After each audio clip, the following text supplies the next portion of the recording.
I had been hitched to Martha for a solid 12 years. We had carved out a life together, riding out the good times and the rough patches. Kids were not in the cards for us. Martha could not have them, but over the last few weeks something had gone off the rails. The spark we once had was fizzling out, our connection fraying at the edges. We barely got close anymore, and whenever I tried to bridge the gap, she brushed me off with flimsy reasons. At first, I figured she was just stressed, maybe wrestling with something she was not ready to share. But then the red flags started stacking up. Her phone buzzing non-stop with texts, her laughing at messages but clamming up when I walked by, hushed phone calls, and the way she started dolling herself up for work. New outfits, a splash of perfume like she was primping for someone else. The kicker? She always tilted her phone away, guarding it like it held some big secret. This gnawing feeling took root in my gut and I could not shake it. I am not the paranoid type, but I am no fool either. I needed solid proof, so I did what plenty of folks might in my spot. I brought in a private eye. 2 weeks later, I had everything I needed laid out in front of me. I met the guy Victor at a low-key diner just outside town. He was a pro, calm as he slid a thick folder my way over the table. "It is all in there," he said, stirring his tea like it was no big deal. I flipped through it, hands trembling, pictures, text logs, call records, even some audio snippets. There was Martha, my wife of 12 years, the woman I had poured my heart into, tangled up with another guy, her boss no less. I saw them holding hands at some trendy cafe, cracking up over a joke I was not in on, locking lips in his truck. Victor coughed to get my attention. "That is not the half of it." I snapped my head up, jaw tight. "There is more." He gave a slow nod and handed me a USB drive. "They are cooking up something bigger. They have got a trip planned next month and they will spring it on you first, but—" He trailed off, then sighed. "You are not supposed to get a vote." I frowned. "What does that mean?" He tapped his phone and played a clip. Martha's voice hit me like a punch. I would know it anywhere. "He will not handle it well. James still thinks we are this tight little team. We will make sure he falls in line. If he fights it, we have got options." Then her boss chimed in. "Yeah, he has never laid a hand on me, but who will by his side if I say different?" The room spun. My own wife was scheming to trash my life if I did not play along. Victor tucked his phone away. "If they pull this off, you are toast. Even if you clear your name, the damage sticks." I clenched my fist. "They think they have me boxed in." He locked eyes with me. "So, what is your next step?" I let out a long breath. "They do not know I am onto them." That gave me an edge and time to get ready. Over the next 3 days I mapped out my move. I will admit, my mind went dark at first. I could wipe them both out, make them disappear and be done with it. But that would land me in a cell and they were not worth my freedom. I could wait for her boss Tom to show his face and teach him a lesson, or let Martha have it. But that is not who I am. No, I cooked up something smarter, something that would hit her where it hurt and unravel her world. Give her what she wants, then yank away what she needs. So I played it cool. Sure enough, Thursday rolled around and when I walked in that afternoon, Martha was ready. She looked too good for a night at home. Fancy dress, makeup on point, hair perfect. 3 suitcases sat by the door. I stepped in, acting clueless. "You heading somewhere?" She flashed a shaky smile. "No, I am not ditching you, James." She inched closer, her voice softening like she was easing me into bad news. "I am just taking a quick trip for a few days." I tilted my head. "Oh yeah? Where to?" She paused, then said, "With Tom." The air got thick, but I kept my face blank. "Tom, your boss?" She nodded, smile tightening. "Yes, you have met him." I crossed my arms, eyebrow up. "This a work thing or something else?" She let out a breezy laugh like she was relieved I was not blowing up. "Something else." I stayed quiet, forcing her to say it. She sighed, then met my gaze, almost daring me. "We are planning to have a good time together the whole trip."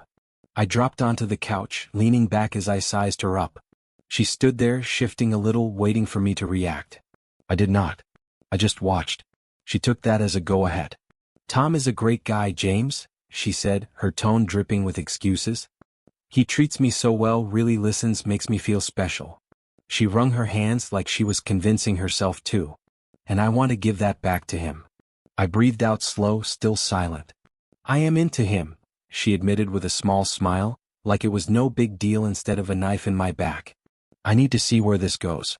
After that, I will be good and things will stay normal with us."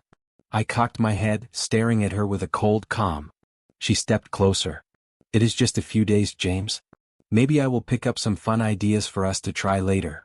She chuckled like that made it sting less. I said nothing. Her smile wavered, but she kept going. It is just physical, James. Nothing serious. We just want to enjoy ourselves. I let the silence hang before I spoke. If you go on this trip, our marriage is over. You do this and we are done. She blinked, but instead of backing off, she stood taller. Then, with a slow, sly smirk, she tilted her head. If I do not, she said, her voice low and sharp, I will make sure you are done around here. I will tank your reputation. She crossed her arms. I will say you hurt me, tear your life apart. No one will back you, James.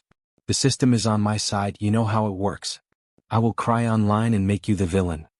A faint grin tugged at my mouth. So you will make up lies about me? Swear to it in court just to run off with some guy who is not your husband. She smirked. Yes. I leaned forward, eyes locked on hers. Do you know what happens when you lie under oath? Some rules do not bend for likes and shares. She scoffed, waving it off. I do not care. I am going. I let out a quiet laugh, shaking my head. I know you are, I said, voice steady. That is why I am not bothering to stop you. I leaned back, tone turning cold. I just told you what comes after. Martha smirked again. Fine, whatever. I am out for a few days. She grabbed her suitcase and rolled it to the door. Right before she left, she glanced back, smug as ever. Be good and keep the house nice for when I get back. I smiled, slow and sharp. Oh, it will be perfect. Something in my voice made her hesitate. She half turned, eyes narrowing for a second, but then she shrugged it off and walked out. I watched her hop into a cab and peel away. The moment she was gone, I grabbed my phone. Time to move. First call, the phone company. Hey, I need to cut a line from my plan. The rep asked for specifics and I rattled them off. Whose line? My wife's, Martha. Why? I smirked. She will not need it anymore. A few clicks and her phone was dead weight. Second call, credit card folks. I want to drop all secondary users from my account. Which user? I sank into the couch. Martha Jones. Minutes later, the rep confirmed her cards were toast. No more shopping sprees, no fancy dinners, no trip expenses on me. Third call, Marcus, my real estate guy. He picked up fast. James, been waiting for this. What is up? Sell the house, I said flat. Figured, he replied. Good news, I have got 3 buyers lined up. They want it quick. How soon can we close? Give me 3 days, I said. I need to clean it up first. Marcus laughed. Deal. I will get it rolling. You sure?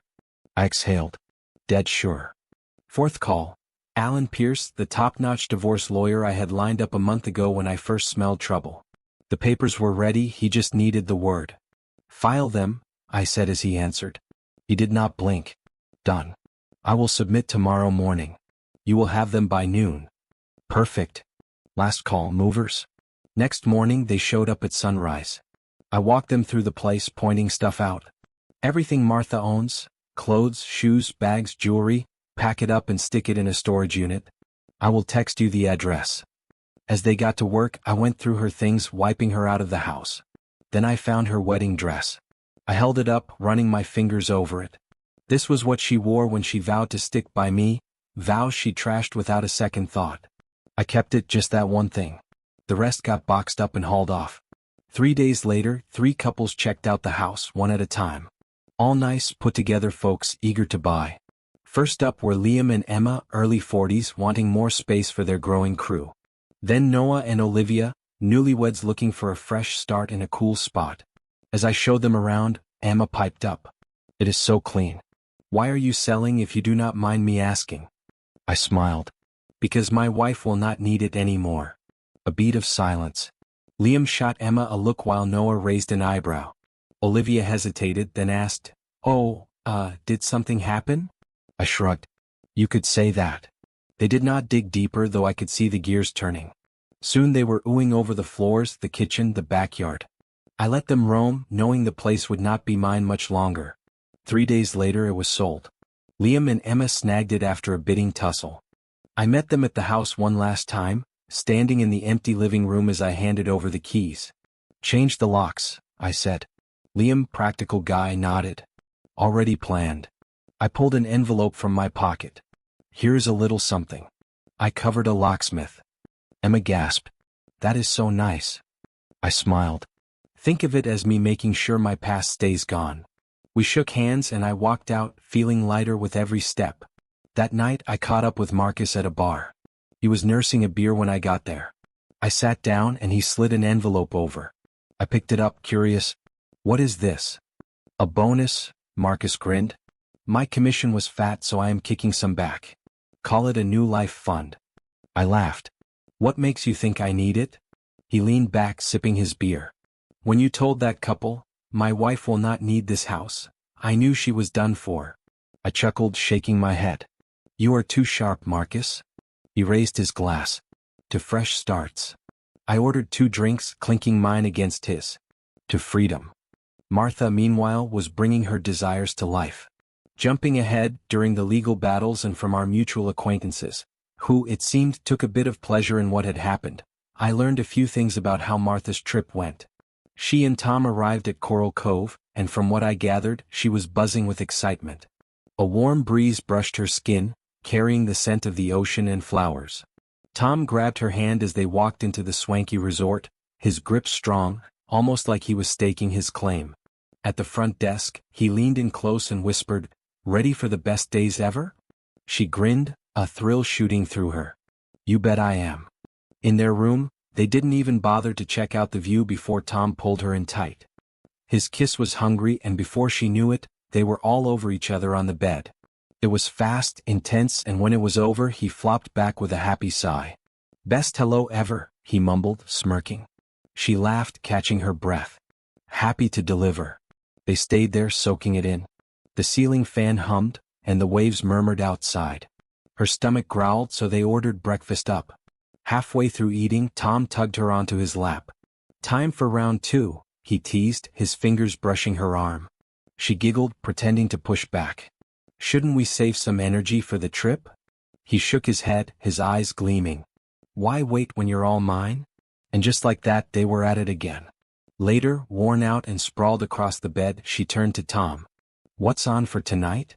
But before he could answer, he was on her again, his hands everywhere, his lips lighting her up.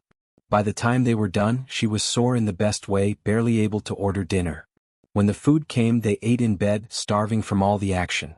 Every now and then, Tom's fingers grazed her, sending little jolts through her.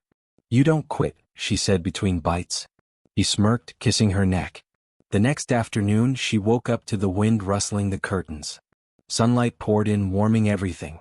She stretched, feeling the aftermath of yesterday's activities. Tom was still out, sprawled across the bed, breathing heavily. She slipped out quietly and splashed water on her face in the bathroom. Back in the room, he hadn't moved. She stepped onto the balcony. The midday air was crisp, salty, and sweet. She shut her eyes, drinking it in.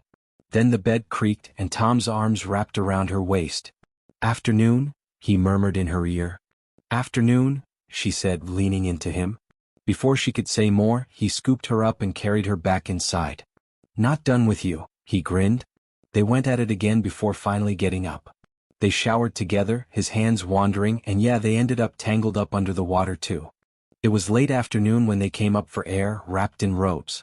She dried her hair and turned to Tom, who was lounging on the bed, scrolling through his phone. "So," she said, sitting next to him, "what's the plan today?" He barely looked up. "Nothing." She frowned. "Nothing?" He shrugged, lazy. "Yeah, we'll maybe go somewhere." She sighed. This was supposed to be a big adventure, but he was stuck on one track. After breakfast, he finally got dressed and stretched. "Want to check stuff out?" he asked, casual. "Yes," she said, maybe too fast. She had been waiting all day. She rushed to get ready, fixing her hair, adding some makeup.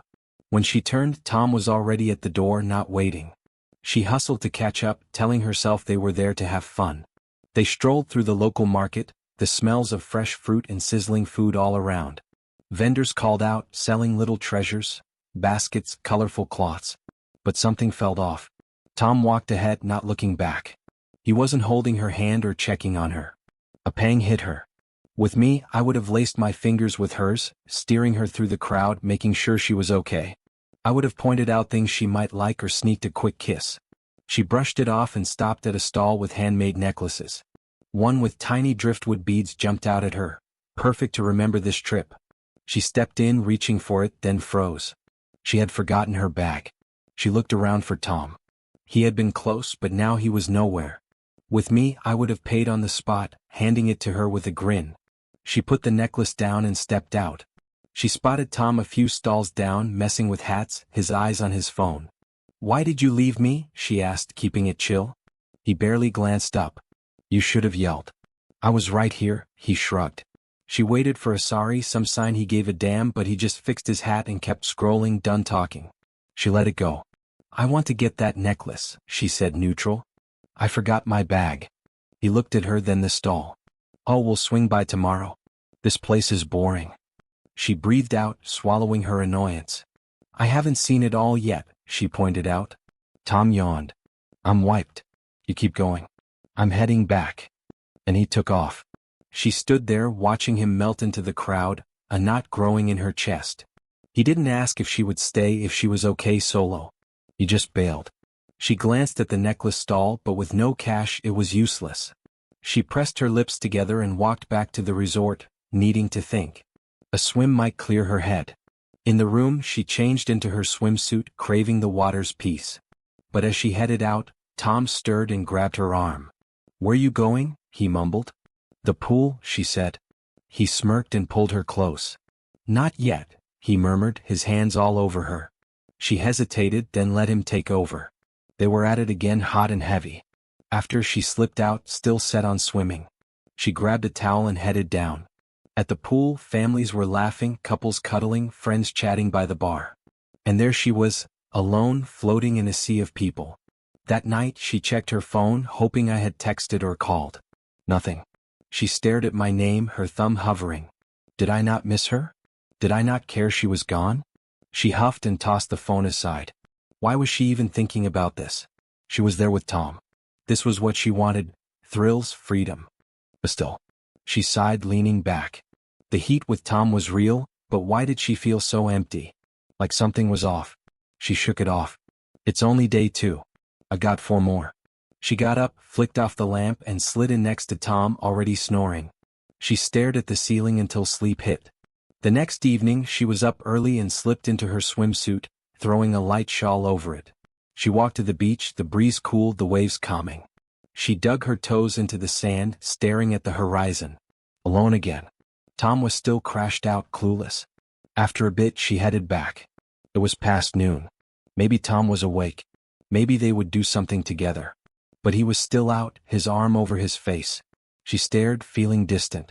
With me, I would have come with her, joking about the sand, grabbing her a drink just because. She showered, got dressed, grabbed her bag, and hit the market alone. She went straight to that necklace stall, dying to snag her find. She scanned the trays, no driftwood beads. Frowning, she asked the vendor, a sweet lady. "I saw a necklace here last night, driftwood, real delicate. I couldn't grab it then." The vendor smiled, sorry. "Oh, I remember you.